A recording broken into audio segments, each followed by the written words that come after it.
Je suis Joëlle Sonnard et l'émission qui suit est mon projet d'accès. Bon visionnement.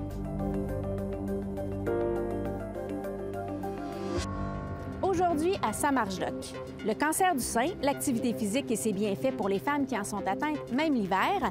Assumer et vivre pleinement la nordicité de notre ville, est-ce que c'est possible? Et aménager nos quartiers pour qu'ils soient agréables, sécuritaires et fonctionnels 12 mois par année.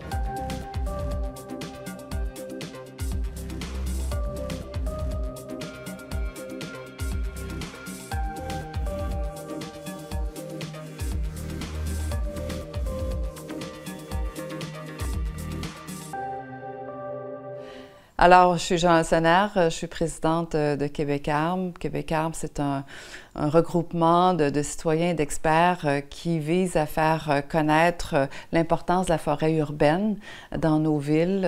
On sait que nos arbres sont là. Maintenant, il y a des gens qui connaissent pourquoi ils sont importants et puis il y en a d'autres qui ne le savent pas. Alors nous, on veut essayer d'expliquer aux gens pourquoi c'est extrêmement important que dans une ville, il y ait des arbres et qu'il y ait beaucoup d'arbres et qu'il y ait des arbres aussi à proximité de chez eux. C'est un peu comme un masque à gaz, c'est-à-dire que si on met une masque à gaz sur le voisin, ça n'a pas d'effet sur nous. Donc, c'est important d'avoir des arbres près de là où on réside, près de là où on travaille, parce que ces arbres-là, ils sont extraordinaires du point de vue de la santé, c'est-à-dire qu'ils protègent notre santé. Ces arbres-là vont capter des polluants atmosphériques qui sont responsables de maladies respiratoires comme l'asthme, comme le cancer du poumon, comme les maladies obstructives chroniques. Ils sont responsables aussi, ces polluants atmosphériques-là, du tiers des maladies cardiovasculaires. Et il y a de plus en plus d'études qui démontrent que ces arbres-là nous protègent aussi contre la démence qui est causée en partie par les polluants atmosphériques. Donc, ils ont un rôle très important du point de vue de la santé. Ils ont un autre rôle aussi très important du point de vue de l'environnement, dans le sens où ils captent les eaux de pluie et ils empêchent ces eaux de pluie-là de ruisseler directement dans les égouts, ce qui fait déborder en cas de forte pluie, ce qui fait déborder les égouts dans nos rivières et là contamine l'eau de boisson, l'eau de baignade. Donc, c'est extrêmement important pour cet aspect-là. Un autre aspect extrêmement important, c'est qu'il climatise la ville.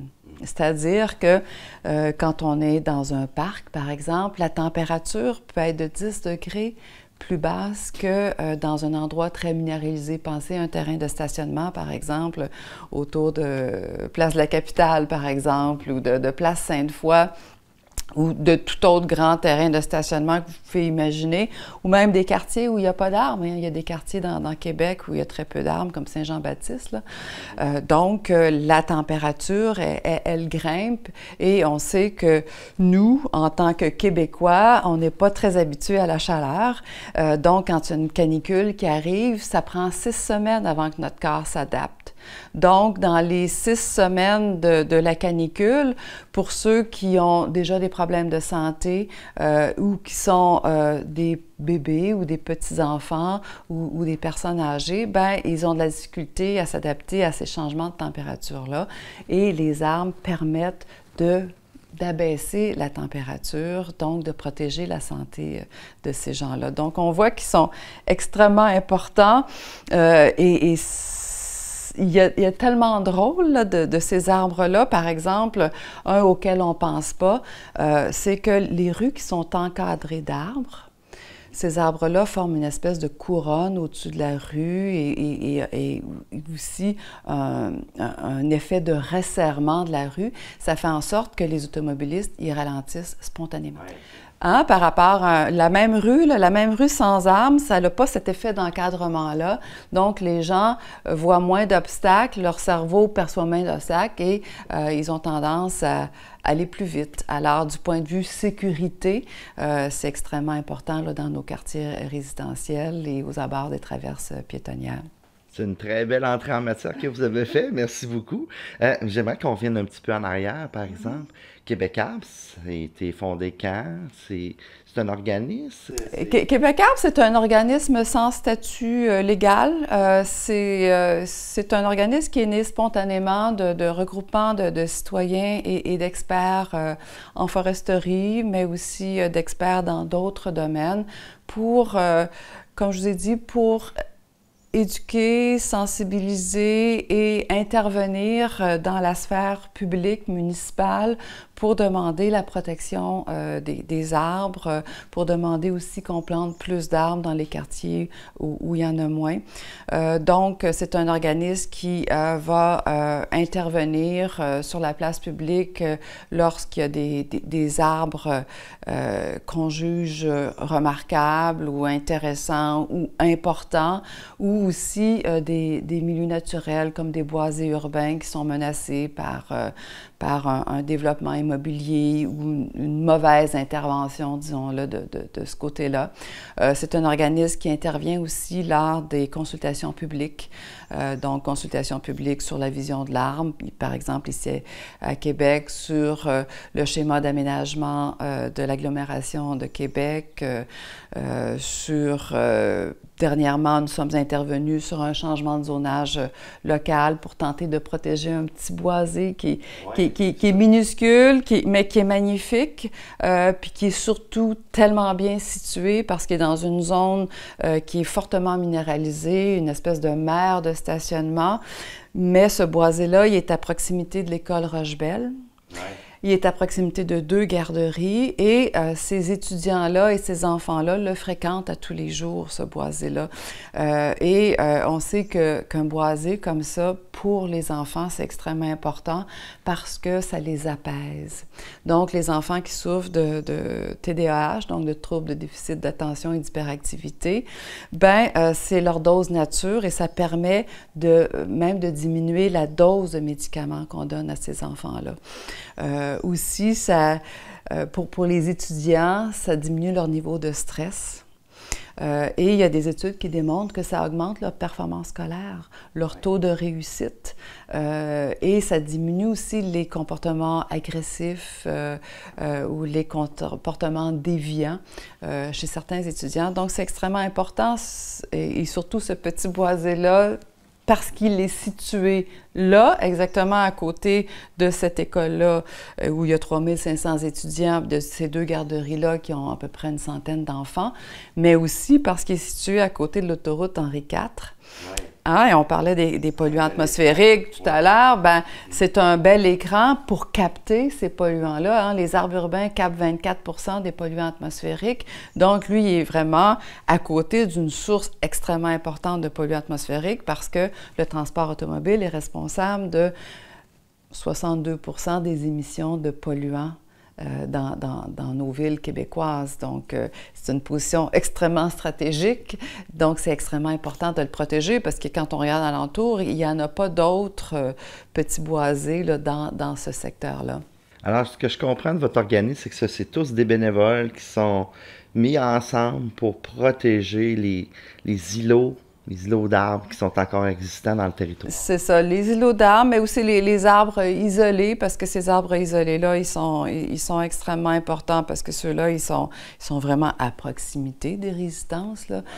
Donc, ce sont des gens qui travaillent bénévolement, qui s'impliquent selon leur disponibilité aussi, qui peut varier dans le temps, évidemment. Et on a un site web où on parle de notre mission, mais aussi où on dépose nos mémoires. Donc, les gens peuvent consulter les mémoires. Il y a une petite revue de presse aussi qu'on fait sur le site web là, pour garder les gens informés. Et selon les dossiers, vous savez, qui nous préoccupent, il y a d'autres gens ou d'autres citoyens ou d'autres experts qui se joignent à nous pour des interventions ponctuelles parce que le dossier est dans leur territoire. Par exemple, les étudiants de l'école Rochebelle et les professeurs de l'école Rochebelle se sont impliqués avec nous là, pour demander la protection du boisé Rochebelle. Ça fait combien de temps que c'est fondé? Québec Arbre, ça fait 10 ans que ça existe, oui, tout à fait, ça fait 10 ans. Puis à bout de bras avec des bénévoles? Toujours avec des bénévoles, comme je l'ai dit, sans statut légal, sans financement d'aucune sorte, là, vraiment. Des gens d'une très grande générosité là, qui décident là, de consacrer leur temps, de leurs ressources aussi, là, parce que parfois ça prend un peu de sous là, pour produire le matériel. Donc tout ça, ça s'est fait avec beaucoup de générosité de ces gens-là. Vous savez, ce qui est important, c'est de protéger les arbres qui sont en place, c'est d'augmenter ce qu'on appelle la canopée, donc le nombre d'arbres pour arriver à peu près à un indice de canopée de 40 %, c'est-à-dire que le territoire de la ville soit recouvert à 40 % par la cime des arbres. Toutes les villes, dans le fond. Là, les villes, d'après les experts que la Ville de Toronto a engagés, le 40 % est un chiffre magique, là, donc un but à atteindre. On sait que c'est possible, on sait qu'il y a des villes qui l'ont atteint, donc on sait que c'est réalisable. Mais pour faire ça, ça prend une vision de l'arbre ou une politique de l'arbre, si vous voulez, la municipalité. Ça prend aussi la réglementation qui sous-tend la politique, c'est-à-dire qu'il faut insérer dans la réglementation une protection des arbres, c'est-à-dire que les gens, avant d'abattre un arbre, doivent obtenir un permis et qu'il y ait un inspecteur qui vienne voir pour voir si c'est absolument nécessaire d'abattre l'arbre ou si on peut aménager de façon différente pour permettre de conserver ces arbres-là qui sont extrêmement importants. Parce que présentement, il n'y a pas cette protection-là. Là. N'importe qui pourrait... En fait, il y a une protection partielle et on pense que si on compare à d'autres villes qui ont mieux réussi, si vous voulez, à conserver leur canopée et à augmenter la canopée, on pense qu'elle peut être améliorée, cette protection-là. C'est-à-dire qu'on pourrait demander aux promoteurs, évidemment, de couper les arbres là où ils creusent pour construire l'édifice, mais les arbres qui sont autour, si vous voulez, du périmètre de construction de l'édifice, de les conserver. Hein? On pourrait demander aussi, présentement, dans certains arrondissements, les arbres en cour arrière ne sont pas couverts par la réglementation. Donc, de faire en sorte que dans tous les arrondissements de Québec, tous les arbres soient assujettis à la réglementation municipale. On pourrait aussi exiger des promoteurs, quand ils construisent, de protéger les arbres en place. Présentement, on regarde des chantiers de construction, on voit que la machinerie passe sur les racines, accroche les branches, arrache l'écorce, et quand on regarde ces arbres-là, 4-5 ans plus tard, ils sont morts. Donc, c'est extrêmement important de protéger ces arbres-là. Et c'est pour ça que j'ai proposé avec des médecins une politique d'intégration de la santé préventive en aménagement urbain. Donc, vraiment une politique au niveau provincial qui ferait en sorte qu'au niveau provincial, on aurait une meilleure protection de la canopée urbaine, qu'on aurait aussi plus de ressources pour planter, hein, parce qu'on a dit tout à l'heure, il y a des quartiers, souvent les quartiers centraux, où il y a très peu d'arbres. Dans Saint-Jean-Baptiste, ils sont à peu près à 10 %, alors que, comme je l'ai dit, on vise 40 %. Donc, vraiment, une politique qui viendrait aider les villes avec de l'argent pour planter ces arbres-là, pour protéger ceux qui sont en place, pour évaluer aussi leur indice de canopée à travers le temps, mais aussi pour aider les hôpitaux. Quand on regarde sur une carte nos hôpitaux, ils sont souvent dans une zone d'îlots malsains, c'est-à-dire qu'ils sont dans une zone très urbanisée, très minéralisée, et donc on pourrait les aider à verdir leur site universitaire et évidemment les écoles. Je pense au stationnement aussi. Hein. Souvent, c'est des grands espaces sans arbres qui pourraient être placés dans le centre ou peu importe. Là. Oui, c'est ça. Il y a à la demande de l'Institut national de santé publique, il y a une norme, on appelle ça une norme BNQ, qui a été produite et qui explique comment construire un terrain de stationnement qui permet de limiter, si vous voulez, l'effet d'îlot de chaleur, l'effet d'îlot malsain, l'effet aussi de, comme je vous ai dit, de surface minéralisée qui fait en sorte que quand il pleut, tout ça se ramasse dans les eaux d'égout. Donc, tous ces instruments-là on les a, c'est juste que maintenant, il faut les appliquer, puis il faut avoir les ressources pour les appliquer. Mais quand on regarde, si vous voulez, l'impact que ça a de continuer à faire comme on fait présentement sur les coûts en santé, par exemple, on voit que c'est mirobolant. Là, on parle de milliards de dollars par année. Donc, c'est rentable d'investir dans le verdissement de nos villes. Peu de gens le savent, mais la pollution atmosphérique cause plus de 2000 décès prématurés au Québec par année. Au pays, ce type de pollution-là est associé à 33 des maladies cardiaques et plusieurs autres maladies pulmonaires. Comment les deux projets qu'on a vus à l'émission aujourd'hui peuvent avoir un impact sur votre santé? J'en ai discuté avec le Dr François Maltais, qui est pneumologue.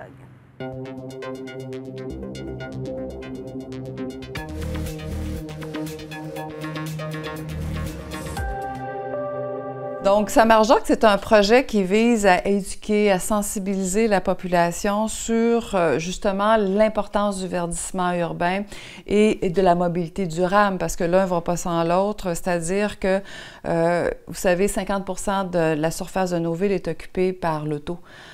Donc, si on veut verdir de façon adéquate pour protéger la santé des gens, ben il faut penser à une autre façon de se déplacer, donc investir dans le transport en commun, mais aussi dans les pistes cyclables. Et ce projet-là est né du monde de la santé parce que, vous savez, les médecins se sont aperçus qu'ils recommandaient aux gens de faire de l'exercice et très peu de leurs patients en faisaient. Pourquoi? Et les études médicales l'ont démontré, c'est que les gens vont faire de l'exercice quand leur environnement urbain les incite à faire de l'exercice. Ah oui? OK. Donc, s'il y a une piste cyclable qui passe devant chez nous, Ouais. on prend notre vélo puis on va faire du vélo. Si on a un parc à côté, on prend nos espadrilles puis on va marcher dans le parc. Donc, c'est l'aménagement urbain a un impact extrêmement important sur la santé des gens. Pas juste la santé physique, mais la santé mentale. Parce que ils ont dosé, si vous voulez, l'hormone de stress dans les cheveux des gens, mais aussi au niveau de la salive. Et ils ont démontré que quand on regarde un arbre en tant qu'humain, notre niveau d'hormone de stress, elle baisse instantanément. Et les gens qui vivent dans des quartiers qui sont très, très verts par rapport à des gens qui vivent dans des quartiers très minéralisés, le niveau de stress de la population est de 39 % moindre dans les quartiers verts que dans les milieux minéralisés. Donc, ça a une importance extrêmement importante sur notre santé mentale, le stress, mais aussi anxiété, dépression. Les gens qui vivent dans les quartiers très verts ont un niveau d'anxiété, de dépression de 10 % de moins que ceux qui vivent dans des quartiers qui sont très minéralisés. C'est bizarre parce que les arbres, on les voit plus, mais ils ont quand même l'effet sans qu'on s'en rende compte. L'effet inconscient ou subconscient, c'est vraiment physiologique et c'est pour ça qu'ils sont importants. Ils sont importants dans l'endroit où on réside, mais ils sont aussi importants dans le milieu de travail. Et il y a toute une recherche maintenant qui se fait sur l'architecture biophilique. Donc, ce sont des bureaux qui sont aménagés de telle sorte qu'il y a des fenêtres qui permettent à la lumière naturelle d'entrer, mais qui ont une vue sur des arbres, des plates-bandes, des montagnes, le fleuve Saint-Laurent, comme ici à Québec. Et ils sont aperçus que quand les employés avaient une vue sur la nature, que ça diminuait l'absentéisme de 19 %, ce qui est extrêmement important pour un employeur, mais ça augmente aussi la productivité de 11 %. Ça augmente aussi la créativité d'à peu près 11 %. Ça diminue la fatigue mentale. Donc, sur, si vous voulez, la profitabilité des employés, ça a un impact majeur. Donc, pour les employés et les employeurs, c'est important de connaître ça parce qu'ils passent une bonne partie de leur vie au travail. Donc, on aborde aussi ce sujet-là. Donc, la santé mentale, la santé physique, comme je vous ai dit, puis évidemment, la santé publique, c'est-à-dire de toute la population. J'imagine aussi que d'intégrer le bois dans les nouvelles structures, ça doit avoir un effet aussi, là. Oui, parce que là, on rejoint, si vous voulez, l'architecture biophilique. Donc, tout ce qui si vous voulez, qui est naturel au regard, a un effet apaisant et réconfortant sur l'humain.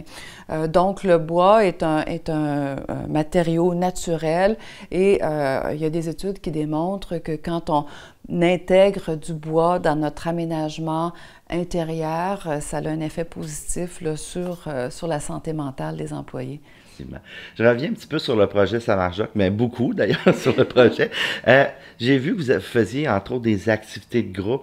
C'est intéressant parce que des fois, ça motive les gens qui peut-être ne le font pas individuellement, de faire les marches en groupe. Comment ça marche, ce projet-là? En fait, on a 2 volets à Samarjoc. On a un volet d'émissions télévisées sur les réseaux de MaTV Québec, où là, on aborde, si vous voulez, les grandes questions d'urbanisme, mais vues par un médecin et commentées par un médecin. Où là, on a des médecins de différentes spécialités qui nous expliquent un peu ce que je vous ai décrit en résumé. Oui. Puis on a des urbanistes qui viennent expliquer quelles sont les solutions à nos problèmes d'urbanisme qui ont été soulevés par les médecins. Vous allez avoir justement un extrait dans quelques instants. Effectivement, c'est une émission qui marche depuis combien de temps? Écoutez, ça fait 2 ans. On commence notre 3e année. La première année, on a fait des chroniques radiophoniques à Radio-Canada à la première heure avec Claude Bernatchez. Encore là, avec des médecins spécialistes qui expliquait le problème au niveau de la santé qui était généré par des aménagements malsains, puis ensuite des urbanistes, des ingénieurs forestiers, des économistes aussi pour expliquer pourquoi c'est rentable de verdir nos villes.